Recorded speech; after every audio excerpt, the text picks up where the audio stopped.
Pi network, why it will be the next Bitcoin. Hey guys, welcome to my video. In this video I want to talk about the difference between the Pi network and also Bitcoin. Bitcoin is pretty much the face of cryptocurrencies, and I want to see how Pi coins compared to that. This video is basically going to compare the similarities and also differences, and also answer the question of whether or not Pi coins could potentially be the next Bitcoin. Now, I do think that this is a pretty big shoe to fit. But there are also some striking similarities between the two cryptocurrencies. One thing you have to know is that the idea of the Pi network really derived from Bitcoin. The original idea of Bitcoin was to create a decentralized currency that's used like cash, and the creator wanted to see people use Bitcoin instead of cash for everyday transactions. And one of the reasons that he or she did this is because they had a distrust of institutions, especially right after the 2008 financial crisis. During this time, banks and institutions failed to protect the average person. Instead, they were the reason for the collapse, and our money was used to bail them out. I think this movement really launched the start of blockchain and also cryptocurrencies in general. And from this, Bitcoin was introduced to the general public, and over the years, I think the idea of cryptocurrency has really started to gain some traction. And I do not doubt that it's only going to get bigger and bigger from here. And although many people feel that cryptocurrencies in general will become more and more popular, many people doubt that Bitcoin will continue to remain in the first place. And this is because the design of Bitcoin failed to make it an everyday currency. And I really do think that this is where the Pi network or Pi coins can step up to the plate. You see, there's a lot of things about the Pi network that makes it suitable to become what Bitcoin wanted to be. One of the things that Bitcoin failed to be is inclusive or accessible to anybody and everybody around the world. You see, in the early days of Bitcoin, you had to have a lot of knowledge to be able to mine Bitcoin. In fact, it was pretty inaccessible to the average person. And it was also very expensive as well. Bitcoin required a lot of computing power. And not everybody had that, and those with a lot of computing power. So to get a bigger and bigger chunk of the network, you see, about 87% of all Bitcoins are owned by 1% of the network. And these few individuals have gotten so big that they're making billions of dollars in profits each year from Bitcoin. And even though Bitcoin is technically decentralized, a very small number of people do have control over the network. Now, I think the creators of the Pi network realize this to be a problem. And instead of forcing people to use computing power to mine coins, they allow people to mine just from their phones, and anybody around the world will now have the ability to mine Pi coins from the Pi network just using a mobile device. I think this ends up creating a much more fair system compared to Bitcoin, and the welfare is going to be much more evenly distributed among miners. And one of the reasons that this is possible is the network uses the Stellar Consensus Protocol. The basic idea here is that we're not actually mining any Pi coins from our phones. Instead, what we have on our phones simply serves as a record for the developers here, and the developers here are going to distribute Pi coins based on these records when the time comes. I think this is a pretty elegant way to bypass the need for computing power to be able to mining cryptocurrency, and then also helps anybody increase their stake on the network by simply promoting it, thus basically creating a much fairer system compared to Bitcoin. And apart from being much fairer than Bitcoin, the Pi network does a great job having an adequate amount of scarcity. You see, one of the problems with Bitcoin is it's too scarce to be considered a medium of exchange. Our cash, there are about 21 million Bitcoins, and this makes Bitcoin much too expensive to be used like cash. As I'm making this video right now, a single piece of Bitcoin is around $40,000. And because of this, I can't see individuals making purchases with full Bitcoins. Instead, I only see corporations maybe using Bitcoin to make large purchases. And one of the things that I really love about the Pi network is it balances this element of scarcity. In my other video, I was able to get a rough estimate of how many Pi coins there are out there, and I came up with about 83 billion coins. And after doing a few other calculations, I was able to figure out that the price of a Pi coin should be around $1.70. Now, this price did align with some of the websites that do try to estimate the price of a Pi coin. But much of this is still based on a lot of speculation.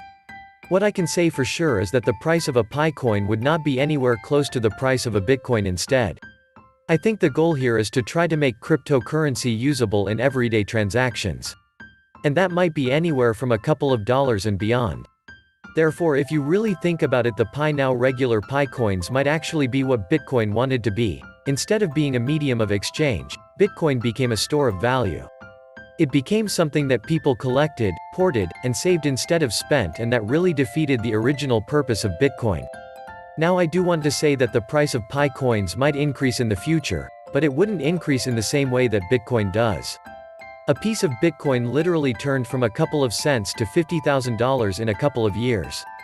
And I doubt that we're going to see the same type of growth simply because there are a lot more Pi coins in the world than Bitcoins.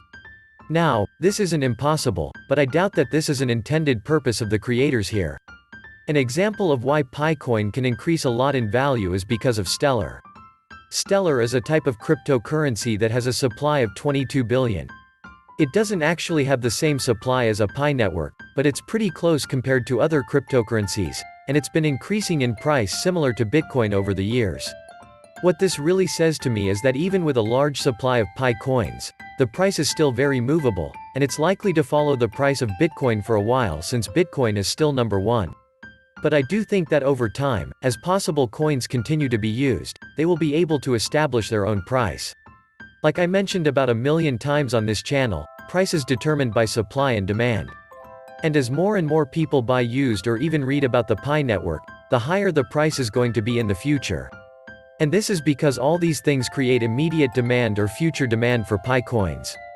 And unlike a lot of other cryptocurrencies that end up in the cryptocurrency graveyard, the Pi network here actually has a pretty strong network of supporters. This helps to make sure that the Pi coin doesn't die on release, and also helps to immediately protect and increase its price upon release. This basically makes sure that the Pi network doesn't suffer the same fate as Bitcoin during its early days. I think we've all heard stories of people throwing away hard drives for Bitcoins, or using it to purchase the most ridiculous things like stickers or pizza. But one thing you have to realize is that many of these people didn't see a demand for cryptocurrencies back then. In fact, it's not hard to conceptualize that many of these people simply thought this craze was gonna die. And this is one of the reasons I love seeing promotional codes about the Pi network, all my videos. This just means to me that the network is still very, very live. And also that many other people will see these comments and some of them might even become interested in the Pi network themselves.